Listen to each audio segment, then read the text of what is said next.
안녕하세요. 금융감독원 대학생기자단 강민구. 오혜진입니다. 오늘은 법정 최고금리 인하를 주제로 찾아뵙게 되었는데요.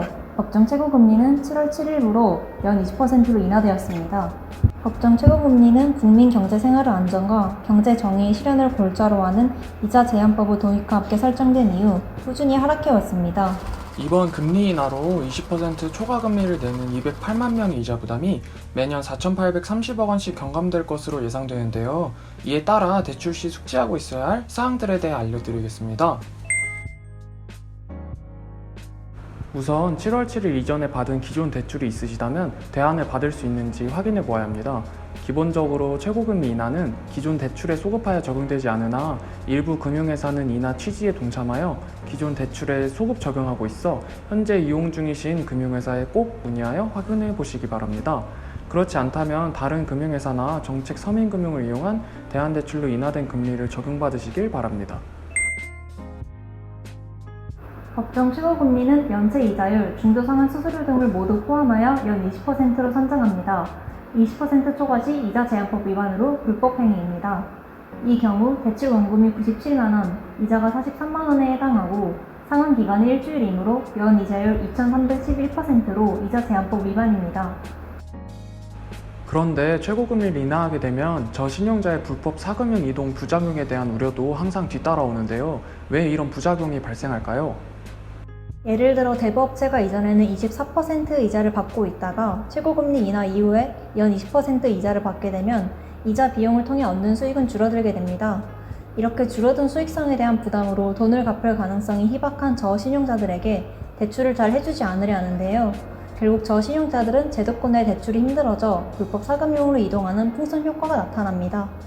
이에 따라 정부에서도 관련 피해 예방 강조를 하고 있는 만큼 최고금리 인하와 관련된 불법 사금융 피해 사례와 각 상황별 대처 방법에 대해 알아보도록 하겠습니다. 먼저 정책 서민금융을 사칭하는 보이스피싱에 유의하셔야 합니다. 정부에서는 최고금리 인하와 더불어 정책 서민금융 대환대출 이용을 홍보하고 있는데요. 이러한 정책 서민금융을 사칭하여 대환대출을 해주겠다며 소비자를 유인하는 경우가 있어 각별한 주의가 필요합니다. 대환대출을 명목으로 접근한 보이스피싱범은 다양한 방법으로 피해자에게 금전적 피해를 입히는데요. 첫 번째로는 대환대출 상환 자금을 요구하는 사례가 있습니다. 기존 고금리 대출을 상환하면 신용 등급이 올라 저금리 정부 지원 대출이 가능하다는 말로 속이고 상환 금액을 특정 계좌로 이체를 요구하며 저금리 대출 전환을 유도합니다. 두 번째는 개인정보를 유출하는 경우입니다. 보이스피싱 업자는 다양한 방법을 통해 피해자와 개인정보를 유출시키는데요. 가장 대표적인 방법은 문자 메시지로 대출 신청서 작성을 요구하는 방법입니다. 정부 지원 대출을 사칭한 문자를 발송하여 피해자에게 비대면 대출을 이유로 공인인증서 및 OTP를 새로 발급받게 하고 원격 제어 악성 코드 앱 설치를 유도하거나 대출 신청서에 카드, 통장, 비밀번호를 입력하도록 하여 개인정보를 알아냅니다. 이를 통해 계좌 비밀번호를 알아내어 계좌 내 자금을 수취하는 사례나 나도 모르는 사이 내 명의로 대출회사에서 대출이 되는 상황까지 이어질 수 있습니다. 추가적인 불법 사금융 피해로는 불법 중개 수수료 요구, 불법 대부 광고 등에 해당되는데요. 저번 영상에서 말씀드린 불법 추심 외에도 불법 중개 수수료를 조심하셔야 합니다. 이는 각종 작업비를 요구하는 경우입니다. 피해자의 신용등급이 낮으므로 대출을 받기 위해서 피해자의 등급 상향 작업이 필요하다고 속이고 작업비 명목으로 대출 수수료나 선수금 계좌이체를 요구하는 사례가 있습니다. 마지막으로 금융회사를 사칭한 대부 광고나 누구나 대출, 신용불량자 가능 등 비상식적 문구 또는 급환불, 지각비 등 은어를 사용하는 불법 대부 광고를 조심하세요. 또한 대리 입금, 수고비 등 용어는 사실상 소액 고금리 사채 광고입니다. 이러한 보이스피싱, 불법 사금융 등의 심각한 피해를 막기 위해서는 다음과 같이 대응하시길 바랍니다.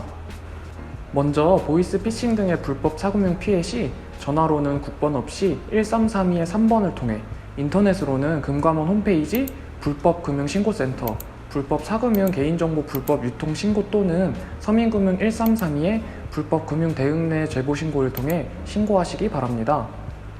온라인, 오프라인 불법 대부 광고의 경우 식별시 서민금융 1332 홈페이지 또는 118 불법 스팸 신고 센터를 통해 신고하시고 실제 피해를 입은 경우에도 상담 및 피해 구제를 받으시길 바랍니다. 정부와 공공기관은 어떠한 경우에도 전화, 문자를 통한 금융상품 대출 광고를 하지 않으므로 어플 설치, 링크 접속, 개인정보 입력 등은 모두 거절하시기 바랍니다. 최고금리 초과분에 대한 반환 청구가 필요하거나 불법 추심으로 고통받고 있지만 비용 문제를 고민하고 있다면 채무자 대리인 및 소송 변호사 무료 지원 제도를 이용하세요. 채무자 대리인 제도는 법률구조공단 소속 변호사가 피해를 겪고 있는 채무자에게 법률적 도움을 드리는 제도입니다. 상담, 변호 등의 방법을 통해 불법 추심으로부터 보호받으실 수 있습니다. 소송 변호사 무료 지원 제도를 통해서는 반환 청구 이외에 손해배상, 채무부 존재 확인 소송, 개인 회생 파산 등과 관련한 법률 도움을 받으실 수 있습니다. 채무자 대리인, 소송 대리인 제도는 온라인 전화를 통해 신청할 수 있는데요. 온라인의 경우 금융감독원 홈페이지의 불법금융신고센터의 채무자 대리인 및 소송 변호사 무료 지원 신청, 전화는 불법 사금융 피해신고센터 1332번 혹은 법률구조공단 132번을 통해 신청하시길 바랍니다. 또한 금융감독원은 7월 1일부터 10월 31일까지 불법 사금융 집중 신고 기간을 운영하므로 앞서 말씀드린 대처 방안에 따라 적극 대응하시길 바랍니다. 금일 영상을 통해 법정 최고금리 인하 관련 이슈에 대해 알아보았습니다. 저희는 다음에 더 유익한 영상으로 찾아뵙겠습니다.